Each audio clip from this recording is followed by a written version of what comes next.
If your goal is to get rid of back pain during things like bending movements and also things like single leg movements, you have to first work on the muscles that are supposed to control your hips and your pelvis. And this routine is designed to help you gain control in the areas that you need it the most in order to perform these tasks correctly and without lower back pain. Before we do anything, I want to explain what's actually happening with your body. During bending and also things like single leg tasks and also doing things like getting into or even getting out of a car, the muscles that are supposed to control your pelvis and your hips aren't doing so consistently. So your nervous system recruits your lower back to keep everything upright and stable. So over time, the muscle gets tight, irritated, overworked, and then painful. So the goal of this routine is not to stretch your lower back. The goal is to remove the reason that your QL feels like it has to take over. And that's by strengthening and also retraining the muscles that are supposed to be controlling these movements in the first place. You can do this routine 4 to 5 days per week, and it only takes 10 to 15 minutes. This exercise strengthens your inner thigh, but most importantly, it strengthens the muscles that help keep your pelvis level when you're standing on one leg. Here's how you do it properly. Lie on your side and place your arm in a bent position so that you can lie your head on top. Now you're gonna straighten your body and make sure that you are truly on your side. So you don't wanna be rolling in and you don't wanna be rolling back like this. Now you're gonna take your top leg and you're gonna bring it towards the front. You wanna have your foot flat on the floor, so play around with the movement, whatever feels comfortable. Your back leg, you're gonna take your foot and you're gonna flex it. So instead of pointing the toe, you wanna keep it flexed. Now you're gonna start out in a very slow movement. You wanna actually be squeezing this thigh right here. It's gonna happen naturally. You're gonna come up slowly and you're gonna hold this position. You're not gonna come up super far. You just wanna have a little bit of control and just learn the movement. Then you're gonna lower back down slowly, hover the floor, don't come fully back down. And then you're gonna repeat this for 2 sets, 10 times, and then you're gonna switch and you're gonna do the same thing on the opposite side with the opposite leg. And this exercise teaches your hips and also your glutes how to support your weight when you're doing things like standing on one leg. To do it properly, you either need a pole like this, or you can do this by a sturdy object like a squat rack or holding on to like a bed frame pole. We're going to start off working this leg. So you're gonna be holding this or holding on to something with the opposite side. You're also not going to be lunging with a full range of motion. Now, before we get into the lunge position, I wanna show you how to shift the weight properly on one leg. You're not gonna be dumping into the hip like this. You're just gonna lightly shift over to the side while still keeping the pelvis level. That's important. The majority of the weight is going to be on this leg, and this leg is going to have a slight bend in the knee. From this position, you're gonna hip hinge slightly, keeping the back straight. Now you're gonna come down with the opposite foot and you're just gonna come right to this point right here. You're not gonna come down in a full lunge. You're gonna hold this position. You're gonna be squeezing this glute. You should feel it all right in here. You're slightly bending forward, so you're putting more emphasis on this glute. You're gonna hold for about 5 to 10 seconds, and then you're gonna come back up slowly. You're gonna repeat this for a total of 2 sets, 5 to 10 reps. And then you'll switch and you'll do the opposite side. This simple and effective exercise teaches your core and your pelvis to work together instead of over bracing with your lower back. Now I'm gonna show you exactly what to do for this exercise. You're going to need a bench or a chair, something that you'll be able to keep your knees and your hips at that 90-degree angle. Lie down on your back and place your heels upon that chair or bench. Make sure that your toes are pointing straight up. Now you're gonna bring your legs to about hip width apart. From here, you wanna adjust and make sure that you've got a 90-degree angle bend in those hips and the knees. So in other words, if you're too close, you just wanna adjust and you don't wanna be like too far away. From this position, you are gonna make sure that your ribs are not flaring. So that lower back should basically lightly touch the floor. From this position, you're gonna keep that lower back to the floor and you're just gonna lift one leg at a time, just a couple of inches, squeezing the abs. You're gonna hold this for 5 seconds. It's not a gigantic move here, but it's definitely very effective. Then you're gonna slowly lower back down, keeping that core engaged. and then you're gonna lift the other one. Nothing else should be moving here. You're gonna slowly lower, and then you're just gonna keep doing that on each side, alternating with that hold. You're going to do just one set of these 5 times on each side with that hold. This exercise directly retrains the pattern you use when you pick things up. Your feet should be roughly hip width apart. So you're gonna shift the weight slightly. So instead of dumping into the hip, you actually wanna keep that pelvis level and just shift the weight. You see the difference here between this versus this? It's a big difference. So you're gonna make sure that the majority of the weight is on this leg. And from this position, you're gonna make sure that you're keeping a slight bend in the knee as you're supporting your body weight on this one leg, and then bring the other leg directly behind you in a kick stance manner. So you're kind of like up on your toes. The majority of the weight is still on this leg, roughly about 70 to 80%. From here, you're gonna keep your back straight, but you're gonna push your butt back, allow that slight bend in the knee, and that pelvis straight and forward, and you're gonna come down to where your back is basically parallel to the floor, or as far as you can go before you feel like your lower back is starting to round. And then you're gonna slowly come up, squeezing this glute.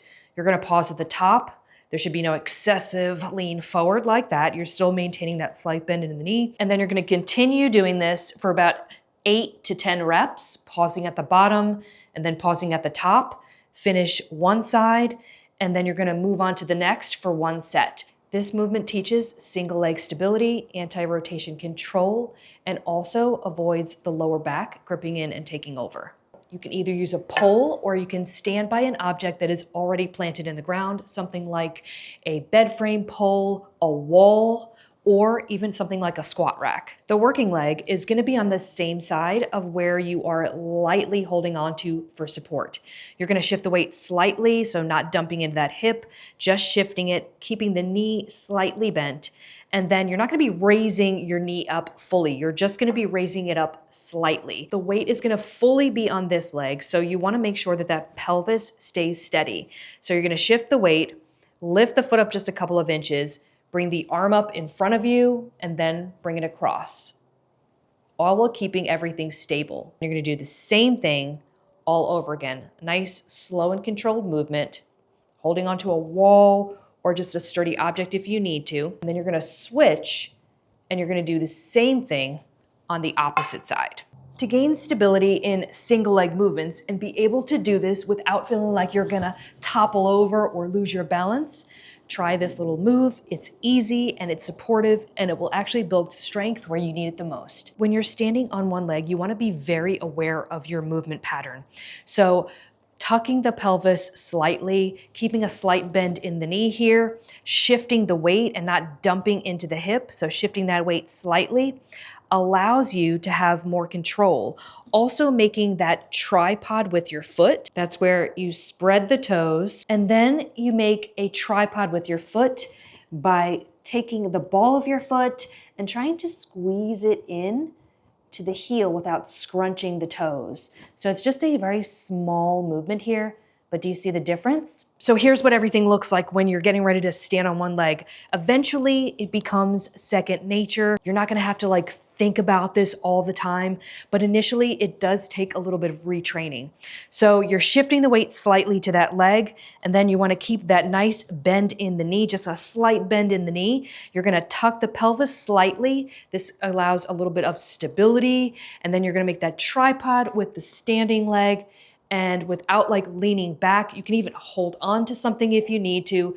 You're gonna lift that leg up and practice. So once you get used to this, you practice with both legs, but you just practice. You tuck the pelvis slightly, tripod with the foot, and then start practicing, moving around. I mean, it gets to the point where this is kind of like second nature, and you're able to actually stand on one leg without the need for that lower back to act in as a stabilizer. All right, so we're gonna start with dog bowls here because this was a request. So I'm gonna start with something like this because this is what I use for my dogs, but I'm also gonna show you how to pick up a dog bowl from the floor. So from this movement right here, you don't wanna just like come like this. You wanna be close to the object, and then you're going to keep your back straight, and you're gonna have that slight bend in the knee the entire time. So you're gonna bend forward, hip hinge, and you're gonna squeeze the glutes, and then you're gonna grab the object. It should always be close by. It shouldn't be far away to where you have to reach. And then you're just gonna pick up and squeeze the glutes. This movement right here, keeping it close and bending, and then we're gonna put it down. You should not feel this in the lower back at all. Now I'm gonna show you how to do it if you don't have something like this. Let's say you have a bowl and you're gonna need to squat, right? So we're gonna place this on the floor. So with something like this, you're going to need to squat unless you have really good hip hinging ability and you can keep your back straight. For some people, the hip hinge right here, they wouldn't be able to actually keep their back straight. So a lot of people are actually stuck in this position right here. So instead, what you can do is you're gonna widen your stance a little bit. So you wanna be like roughly, hip width apart, toes pointed out slightly. You're gonna do kind of like it's almost like what you would do for a deadlift. So it is pretty much a hybrid. You're gonna be getting close to it, right? You're gonna hip hinge, and then you're gonna squat, allow your knees to come past your toes, and you're gonna pick up just like that. Now, let's assume you have good hip hinging ability. So we've got this right here, and you can keep your back straight. So in that case, you can come close to the object, and move away from this right here, close to the object, and then you're gonna hip hinge, keeping the back straight, squeezing these glutes. No back should be rounding here. You wanna make sure that you can do this without your back rounding. So you're gonna hip hinge. I can get pretty good right here. And then you're just gonna squeeze the glutes and pick it up. So again, here's the motion right here. As long as you can keep your back straight in this position, that's all you gotta do. Now let's show you how to get into and out of a car. This is a common request. A lot of people don't even think about when they're getting in and out of the car, how everything is moving. So let's do this safely so that your lower back does not have to control the movement anymore. So the height of the car is definitely going to matter, but you're going to do the similar thing to a single leg stance. So you're going to slightly tuck the pelvis. You're gonna shift the weight onto this leg without dumping into that hip. You're gonna stabilize this leg by keeping a nice slight bend. And then you're gonna hold on if you need to. You can lift the leg without coming into the back like this. And then you're gonna bring the leg over here, squeezing this glute, controlling the movement, and then you're shifting over. And then at this point, when you're in the car, you're shifting the leg over to this leg right here. And then you're controlling the movement, so you're keeping the back nice and straight. Now you're hip hinging slightly, you're squeezing the glute, and then you are slowly coming back down. Practice doing this by controlling the movement, both when you're going in and when you're coming out of the car.